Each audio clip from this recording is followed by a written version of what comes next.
दोस्तों आज हम सीखेंगे एमएस एक्सेल में किस तरीके से क्रिएटिव और पावरफुल डैशबोर्ड क्रिएट करते हैं। इसकी यूनिकनेस आप देखकर ही पता लगा सकते हैं कि टोटली डायनामिक फॉर्म में है। हमने यहाँ पे एक फिल्टर्स ऐड किए हैं। इन फिल्टर्स पे अगर आप क्लिक करते हैं तो आपकी वैल्यूज ऑटोमेटिकली यहाँ पे चेंज हो जाएंगी, यानी कि ये टोटली डायनामिक फॉर्म में है। काफी यूनिक कॉन्सेप्ट है सर, आपको ये जरूर सीखना चाहिए। अगर आप एक्सेल में कुछ नया सीखना चाहते हैं तो इस वीडियो को एंड तक जरूर देखिए। ये काफी पावरफुल वीडियो होने वाली है। आज हमने यहाँ पे फिल्टर्स ऐड किए। इन फिल्टर्स को आप मल्टीपल फिल्टर्स भी ऐड कर सकते हैं और यहाँ पे इन फिल्टर्स का डेटा भी आप देख सकते हैं। दोस्तों फिल्टर्स को क्लियर भी कर सकते हैं और टाइप के फिल्टर आप यहाँ पे यूज कर सकते हैं। हमने अलग अलग फिल्टर्स यहाँ पे यूज किए हैं। आप वीक और वीक के फिल्टर भी देख सकते हो और इन वैल्यूज के बेसिस पे आपके जो ग्राफिकल रिप्रेजेंटेशन है, स्पीडोमीटर है और माइलस्टोन्स का जो डेटा है वो ऑटोमेटिकली चेंज होता जाएगा। उम्मीद करता हूं आपने वीडियो लाइक कर दी होगी और अगर आप हमारे चैनल पे पहली बार वीडियो देख रहे हैं तो चैनल को सब्सक्राइब करना बिल्कुल ना भूलें और बेल आइकन वाली घंटी जरूर दबाएं, क्योंकि उसी से आपको लेटेस्ट वीडियो की नोटिफिकेशंस मिलने वाली हैं। सो आप बेल आइकन जरूर दबाएं। इस डैशबोर्ड के बारे में डिटेल में जानने के लिए हम शुरू करते हैं वीडियो। चलो पहले मैं आपको इस डेटा बैकअप के बारे में थोड़ी सी यहाँ पे ब्रीफ कर देता हूँ कि हमने यहाँ पे कुछ प्रोजेक्ट्स के असाइनमेंट लिए हैं जिसमें हमने कुछ लोकेशंस डिवाइड की हैं। उनके बेसिस पे हमने यहाँ पे उनके डोमेन चेंज किए हैं। यूटिलिटी एंड फाइबर हमने डोमेन दिया है, उसमें प्रोजेक्ट्स हमने यहाँ पे डाले हैं कि काफी सारे हमारे पास प्रोजेक्ट्स हैं। इन प्रोजेक्ट्स को हमने लिस्टेड किया है और असाइन जो किया उस बंदे का नाम हमने यहाँ पे मैप किया है, यानी कि ऑनर हमने यहाँ पे मैप किए हैं। उनके रोल्स हमने यहाँ पे मैप किए हैं और उनकी जो असाइनमेंट की डेट है जिन्होंने क्लोज करी है वो डेट हमने यहाँ पे डाली है, वीक ओवर वीक। तो इस तरीके की जो वैल्यूज हैं, अगर हमें इनका ग्राफिकल रिप्रेजेंटेशन और ऐसा डैशबोर्ड क्रिएट करना हो तो उसमें हमने यहाँ पे देखिए आप ग्राफ में हमने शो किया है कि टोटली हमारे पास में इतनी मैन पावर है। उनको हमने टोटल 2000 असाइनमेंट दिए हैं, उनमें से 629 क्लोज हो गए हैं, बीटीजी इतने का है। उसी के बेस पे हमने यहाँ पे फिल्टर्स ऐड किए हैं कि लोकेशन वाइज अगर हम फिल्टर लगाना चाहें तो, अगर रोल वाइज फिल्टर लगाना चाहें तो, वीक ओवर वीक और प्रोजेक्ट वाइज अगर हम फिल्टर लगाना चाहें तो हमारी वैल्यूज किस तरीके से ट्रिगर हो सकती हैं। ये हमारे प्रोजेक्ट का एक छोटा सा ब्रीफ था। अब मैं आपको लेके चलता हूँ कि इस डैशबोर्ड को कैसे क्रिएट करते हैं।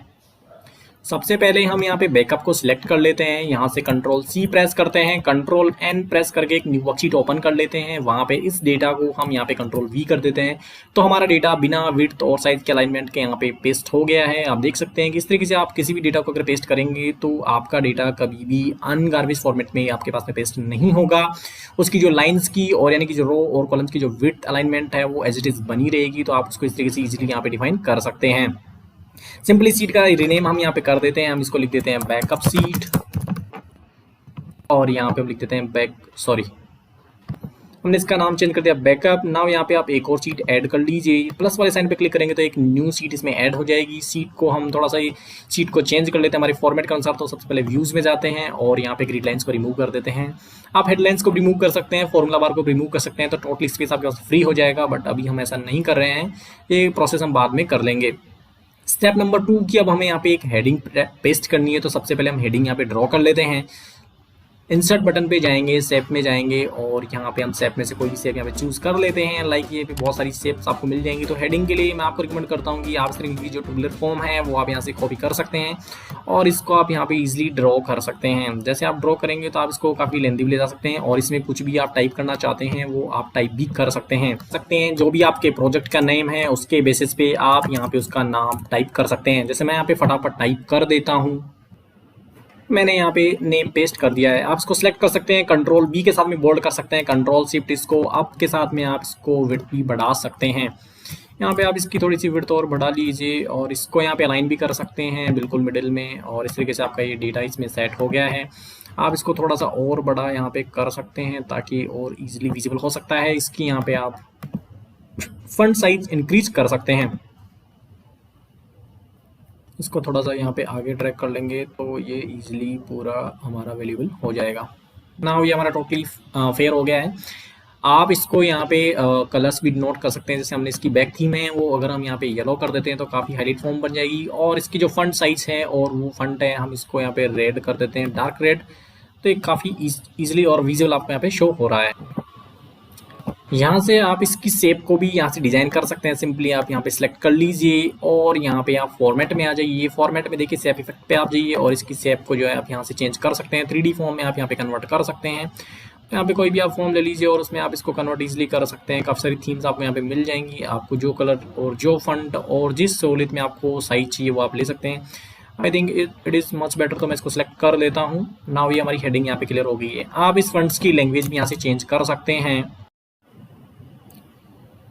सिंपली इन फंड्स को सिलेक्ट कर लीजिए और यहाँ पे जाके आप चेंज कर सकते हैं कोई भी लैंग्वेज। सिंपली लैंग्वेज का फर्स्ट 3 वर्ड्स टाइप कीजिए और एंटर प्रेस कर दीजिए। नाउ यहाँ पे आप फंड्स की साइज कम कर सकते हैं।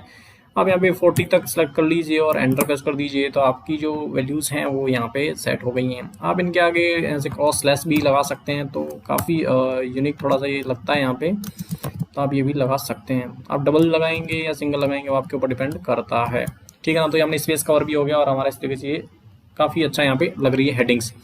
नाउ सेकंड हमारा आता है कि हमें यहाँ पे जो माइलस्टोन्स है वो कैसे ऐड करते हैं। यहाँ पे सेप सेलेक्ट कर लीजिए। सेप में आप यहाँ पे कोई भी सेप ले लीजिए और उसको यहाँ पे इस तरीके से ड्रैग कर लीजिए, ठीक है ना दोस्तों। सिंपली फिर यहाँ पे जाइए और ये वाली सेप यहाँ से पिक कर लीजिए और इसको यहाँ पे ड्रॉ कर दीजिए। तो इस तरीके से आप इसको ड्रॉ कर सकते हैं। इस शेप को आप एडिट करना चाहें तो यहाँ पे एडिट पॉइंट्स भी कर सकते हैं और एडिट पॉइंट करके आप इसको नीचे ऊपर जहाँ तक चाहें वहाँ पे ऐड कर सकते हैं। तो इस तरीके से आपका ये माइलस्टोन यहाँ पे ऐड हो गया है। माइलस्टोन के जो कलर्स हैं वो आपको यहाँ पे इजीली चेंज करने हैं। तो सिंपली आप यहाँ पे जाइए। सबसे पहले तो माइलस्टोन का जो कलर है आप बैकग्राउंड वाइट कर दीजिए। लाइक यहाँ पे मैं जाता हूँ, बैकग्राउंड वाइट कर दिया। यहाँ पे जाते हैं और इसका जो कोई भी कलर है आप यहाँ पे फॉर्मेशन में जाके इसमें कोई भी कलर यहाँ पे चूज कर सकते हैं। लाइक जैसे मैं ये वाला कलर यहाँ पे ले लेता हूँ।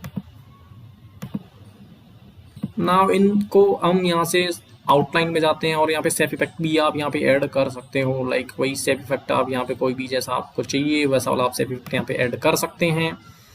इसके अंदर आप कुछ भी टाइप कर सकते हैं। इस तरीके से आप ये आपका माइलस्टोन यहाँ पे रेडी हो गया है। माइलस्टोन को आप यहाँ पे कंट्रोल के साथ में इन दोनों सेप्स को सिलेक्ट कर लीजिए और यहाँ पे जाके ग्रुप पे क्लिक कर दीजिए और इसको ग्रुप कर दीजिए। तो आपकी ये जो माइलस्टोन है वो वन ग्रुप में फाइल हो गई है। आप इस पे कर्सर रख के कंट्रोल C कर लीजिए। नाउ कंट्रोल V कर दीजिए, ठीक है ना दोस्तों। सॉरी, इसको कॉपी करिए कंट्रोल C के साथ में और यहाँ पे कंट्रोल V के साथ में आप इसके कॉपीज पेस्ट कर सकते हैं। तो मैंने यहाँ पे 3 कॉपीज और पेस्ट कर ली हैं और इन तीनों कॉपीज को यहाँ पे मैं पेस्ट कर देता हूँ। नाउ इनको आप यहाँ पे अलाइन कर सकते हैं। जैसे मैं यहाँ पे इसको थोड़ा सा स्पेस के साथ में यहाँ पे हम इनको अलाइन कर देते हैं। लाइक ये और ये हमने यहाँ पे अलाइन कर दिया है। इसको आप डिलीट कर दीजिए, एक्स्ट्रा पेस्ट हो गया है। नाउ ये आपके पास में 4 माइलस्टोन्स ऐड हो गए हैं। माइलस्टोन में आप कुछ भी टाइप यहाँ पे कर सकते हैं। लाइक जैसे मुझे टाइप करना है कि मैन पावर कितनी है, तो यहाँ पे हम लिख देते हैं मैन पावर।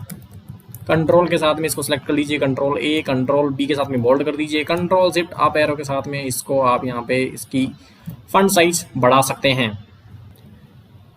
यहाँ पे सिंपली आप दूसरे वाले माइलस्टोन में ऐड कर सकते हैं स्कोप कितना है आपके प्रोजेक्ट का, वही सिंपली कंट्रोल के साथ में यूं आप इसका नाउ आपका ये स्कोप यहाँ पे डिफाइन हो गया है। सेम इसी तरीके से स्कोप के अगेंस्ट में कितना पार्ट्स क्लोज हुआ उसको आप यहाँ पे क्लोज भी टाइप कर सकते हैं। क्लोज आप यहाँ पे लिख लीजिए। सिंपली यहाँ पे BTG आप यहाँ पे टाइप कर सकते हैं कि आपका BTG कितना रह रहा है। कंट्रोल B और कंट्रोल शिफ्ट के साथ में आप इसको यहाँ पे बढ़ा सकते हैं। नाउ ये जो ट्रिगर्स जो आपके यहाँ पे फंड्स हैं आप इनको अलाइन कर सकते हैं। सॉरी, इसको आप यहाँ पे अलाइन कर सकते हैं। लाइक मैंने यहाँ पे वर्ड्स को सिलेक्ट कर लेता हूँ और टोटली मिड में यहाँ पे अलाइन कर लेते हैं। सिंपली आप इनको भी यहाँ पे कर सकते हो कि आपके जो वर्ड्स हैं आप उनको टोटली यहाँ पे अलाइन कर सकते हैं और ये भी आपका इस तरीके से अलाइन हो जाएगा, ठीक है ना दोस्तों। इस तरीके से आप माइलस्टोन क्रिएट कर लिया। अभी आप इनके जो शेप कलर है वो आप यहाँ पे चेंज कर सकते हैं। लाइक यहाँ पे जाइए और यहाँ पे शेप आप अलग अलग फिल कर सकते हैं। लाइक जैसे मैंने यहाँ पे कर लिया है, सॉरी ग्रीन कर लेता हूँ, इसको मैं कर लेता हूँ सिंपली यहाँ पे क्लोज को हम डार्क ग्रीन कर देते हैं या फिर और कोई ब्लू कलर इस तरीके का दे देते हैं। BTG को हम यहाँ पे कुछ और कलर डिनोट कर देते हैं। लाइक मैं जाता हूँ और यहाँ पे डम रेड कर देते हैं। तो इस तरीके से आप कलर्स यहाँ पे अलग अलग माइलस्टोन के कलर्स आप अपने हिसाब से चेंज कर सकते हैं। अब इन चारों को हॉरिजेंटली और वर्टिकली आप यहाँ पे जाके फॉर्मेट में जाके और यहाँ पे अलाइन कर सकते हैं। डिस्ट्रीब्यूट हॉरिजेंटली कर दीजिए और इनको अलाइन कर दीजिए, डिस्ट्रीब्यूट वर्टिकली भी अलाइन कर दीजिए। तो ये आपके टोटली अलाइन हो चुके हैं। आपको इनमें अब कुछ करेक्शन करने की ज़रूरत नहीं है।